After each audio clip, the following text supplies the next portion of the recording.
Shalom, amada familia. Eh, aquí le habla su hermano, el Roe de la comunidad Hijo de Yahweh. Estoy aquí hoy para tratar un tema de reflexión para nuestras vidas.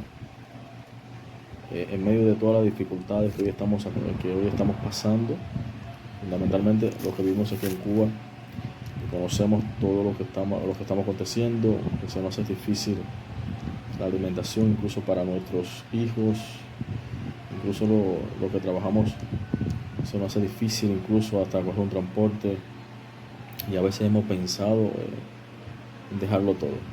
A veces hemos pensado en tirar la toalla, incluso muchos han pensado hasta despedirse de este mundo, buscando una manera de cómo morir, porque la situación está bastante difícil y decimos, ¿dónde está Dios? ¿Dónde está Dios? Fundamentalmente nosotros los creyentes, que hemos entendido que tenemos un Dios poderoso, un Dios que nos cuida, un Dios que nos protege. Y muchas veces buscamos dónde está Dios y no vemos respuesta de Dios. Y hemos llegado incluso hasta murmurar, hemos llegado incluso en pensar abandonarlo todo. Hemos llegado a pensar que en otro tiempo, cuando no éramos creyentes, hoy tenemos mayores cosas, y que hoy siendo creyentes se nos hace difícil. Decimos, ¿por qué Dios? ¿Por qué pasa esto si nosotros tenemos un Dios que es el dueño de la plata y del oro? Tenemos un Dios que es el poderoso. ¿Por qué acontece esto? Y con todo lo que está aconteciendo, cada día encuentro y veo más a Dios. He podido entender, amada familia,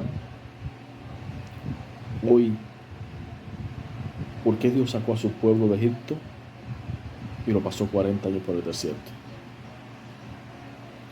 ¿Por qué Dios sacó a Moisés y se le reveló en un monte en el desierto? ¿Por qué Dios llevó a Yeshua 40 días de ayuno para ser tentado en el desierto? ¿Por qué Dios llevó a nuestros padres, a nuestros patriarcas, y se le mostró en el desierto? ¿Por qué Dios utiliza el desierto para llevarte a ti y a mí? Bueno, quiere que le diga, he entendido que en el desierto es donde Dios se nos muestra. El desierto está ahí para que nosotros aprendamos a depender de los hijos. El desierto está ahí para encontrarnos. El desierto está ahí para ver dentro de nosotros aquellos ídolos en cual nos refugiamos antes. El desierto está ahí para incluso poder encontrar aquel pozo que nuestros padres, nuestros patriarcas abrieron y que el enemigo cerraron. El desierto está ahí para que nosotros aprendamos a ser dependientes de Dios y no de nuestras propias fuerzas. El desierto está ahí, amada familia, para darnos bendición. En el desierto es donde entendemos si verdaderamente tenemos un corazón dispuesto para seguir a Dios o para volvernos al mundo. El desierto es la escuela que Dios utiliza para prepararnos y de ahí llevarnos a la tierra prometida. Entonces, hoy yo le traigo una historia de uno de nuestros patriarcas, Jacob, o Jacob, como nosotros le conocemos. Y es una historia que cuando uno empieza a entender, es una historia que conmueve, una historia que demuestra que la importancia de estar en el desierto. Entonces, todos conocemos que Jacob, llamado usurpador, ¿verdad?, le compró a su hermano mayor Esaú la primogenitura por un plato de lenteja, ¿Por qué? Porque todos conocemos que a los hermanos mayores, si toda la bendición era para los hermanos mayores, el dominio total de la familia se le entregaba en manos de los hermanos mayores. Y sin embargo Jacob, ¿qué hizo? Engañó a su padre para apropiarse de lo que era de su hermano. Hay quien dice, no, él compró su primogenitura, pero se apropió por engaño, se apropió por la necesidad que tuvo Esaú cuando vino de cazar y tenía hambre.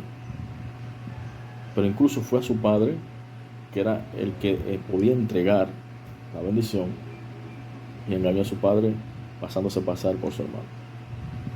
Nosotros vemos que cuando Esaú ve todo aquello, o se entera de todo aquello, le cae atrás a su hermano. Jacob lo pierde todo en el desierto. Y en el desierto, amén, se le aparece Dios a Jacob en el capítulo 28 de Génesis.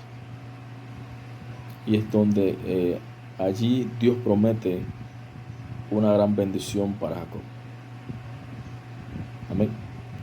Es donde Dios le muestra a Jacob que la bendición que le había dado a Abraham, su abuelo, la bendición que le había dado a Isaac, su padre, iba a pasar a mano de Jacob. Que no es necesario que Jacob se apoderara de los bienes de su hermano para entender que era parte de la bendición. La bendición que viene de los hombres, la bendición económica, amada familia, proviene de Dios, pero no es lo que Dios quiere. No es que pongamos nuestros fundamentos ahí. Amén. Entonces, en el capítulo 28, en el verso 10, vemos que dice: salió pues Jacob de Beerseba y fue a Harán. Llegó a un cierto lugar, durmió allí, porque ya el sol se le había puesto. Y tomó de las piedras de aquel paraje y puso a su cabecera y se acostó en aquel lugar. Y soñó, y aquí una escalera que estaba apoyada en la tierra, y su extremo tocaba el cielo. Y aquí ángeles de Elohim que subían y descendían por ella. Y aquí que Yahweh estaba en lo alto de ella, el cual dijo: yo soy Yahweh, el Elohim de Abraham, tu padre, y de Dios, y el Dios de Isaac. La tierra en que estás acostado te la daré a ti y a tu descendencia. Será tu descendencia como el polvo de la tierra, y extenderá al occidente, al oriente, al norte y al sur. Y todas las familias de la tierra serán benditas en ti, en tu simiente. Y aquí yo estoy contigo, y te guardaré por donde quiera que fueres. Y volveré y te traeré a esta tierra, porque no te dejaré hasta que haya hecho lo que te he dicho. Y despertó Jacob de su sueño y dijo: ciertamente Yahweh está en este lugar, y no lo sabía. Y tuvo miedo y dijo: cuán temible es este lugar. No es otra cosa que casa de Dios y puerta del cielo. Amén. Y puerta del cielo. Bendito. Aquí estamos viendo que el Eterno se le aparece desde lo alto, pero con una escalera que pisaba la tierra, y ahí descendían ángeles trayéndole el mensaje a Jacob. Vemos que le acontece esto a Jacob cuando Jacob corría, cuando lo había perdido todo lo que había usurpado a su hermano en el desierto. Pero Dios se le manifiesta a Jacob y le vuelve a reafirmar la promesa que le había dado a Abraham y a Isaac. Y le prometió estar con él todos los días de la tierra. Todos los días que Jacob estaría en esta tierra. Incluso le prometió que su descendencia, que a través de su descendencia, todas las naciones iban a ser bendecidas. Aquí le estamos encontrando un escenario en el cual Jacob pudo entender de que Dios, en medio de su desierto, en medio de su escasez, estaba con él. Pero ahí vemos, cuando saltamos al capítulo 30, al capítulo 29, al capítulo 30, de que Jacob tiene que ir en casa de un familiar llamado Labán, y se enamora de una de sus hijas, pero Labán le tiende una trampa. Y Labán estuvo esclavizando a Jacob por más de 20 años. La escritura dice que fueron 21 años. ¿Y qué pasaría por la cabeza de Jacob cuando se acordaba de que su Dios le había prometido herencia, le había prometido bendición? Y en estos 20 años se veía como un esclavo. Nosotros tenemos que entender, amada familia, que antes que nuestra bendición llegue, Dios está formando carácter en nosotros. Dios nos está mostrando quién somos nosotros, cosas que tenemos que cambiar nosotros, que solamente se cambian en el desierto, que solamente se cambian desde la necesidad, que solamente se entienden cuando uno pasa por diferentes situaciones y diferentes problemas. Entonces, Jacob, al ver el engaño, trata de huir de su suegro. Amén. Y vemos que en el capítulo 30, en el verso 25, Labán entiende algo y Jacob entiende algo. Dice la escritura: aconteció cuando Raquel hubo dado a luz a José, que Jacob dijo a Labán: envíame e iré a mi lugar y a mi tierra. Estaba pidiendo libertad. Dame mis mujeres y mis hijos, por los cuales he servido contigo. Déjame ir, pues tú sabes los servicios que te he hecho. Oigan la respuesta de Labán. Y Labán respondió: hallé yo ahora gracia en tus ojos, y quédate. He experimentado que Yahweh me ha bendecido por tu causa. Y dijo: señálame tu salario, y yo te lo daré. Y él respondió: tú sabes cómo te he servido, y cómo ha estado tu ganado conmigo, porque poco tenías antes de mi venida, y ha crecido en gran número, y Yahweh te ha bendecido con mi llegada. Y ahora, ¿cuánto trabajaré también para mi propia casa? Ahí es donde está la divina respuesta. Aunque tú pienses que estás trabajando para otro, aunque tú pienses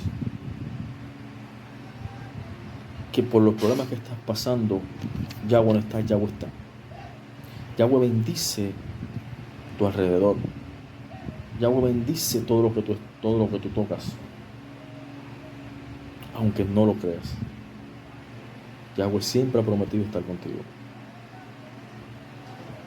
Pero pasaba algo. El enemigo quería seguir engañando a Jacob. Y es donde Jacob dice: bueno, mi salario va a ser el siguiente. Dice el verso 32: yo pasaré hoy por tu rebaño, poniendo aparte todas las ovejas manchadas y salpicadas de color, y todas las ovejas de color oscuro, y las manchadas y salpicadas de color entre las cabras. Esto será mi salario. ¿Qué pasó? Que todas las ovejas que tenían su cría eran como Jacob lo había establecido. Amén. Como Jacob lo había acontecido, y Jacob empezó a ser bendecido. Sí, que su salario empezó a multiplicarse. Ahí los hijos de Jacob, de Labán, empiezan a decir que Jacob había tomado los bienes de su padre. Pero en el capítulo 31, en el verso 8, hay algo que nos sigue mostrando la mano de Dios en medio del desierto. Él decía así: los pintados serán tu salario. Entonces todas las ovejas parían pintados. Y si decía así: los listados serían tu salario, entonces todas las ovejas parían listados. Así quitó Dios el ganado de vuestro padre y me lo dio a mí. Y sucedió que al tiempo de las ovejas estaban en celo, alcé yo mis ojos y vi un sueño. Y aquí los machos que cubrían las hembras eran listados, pintados y abigarrados. Y me dijo el ángel de Dios en sueño: Jacob. Yo dije: heme aquí. Y dijo: alza ahora tus ojos y verás todos los machos que cubren a las hembras son lintados, pintados, agarrados, porque yo he visto todo lo que Labán te ha hecho. Yo soy Dios de Betel, donde tú ungiste la piedra y donde me hiciste voto. Levántate ahora y sal de esta tierra y vuélvete a la tierra de tu nacimiento. Labán son tus problemas. Labán representa tus situaciones. No es el lugar donde tú estás, no es el desierto. La bendición está en ti. Solamente créele y habrá bendición en tu camino. Dile gracias a Dios, porque en el medio del desierto Dios está contigo. Paz y bendición.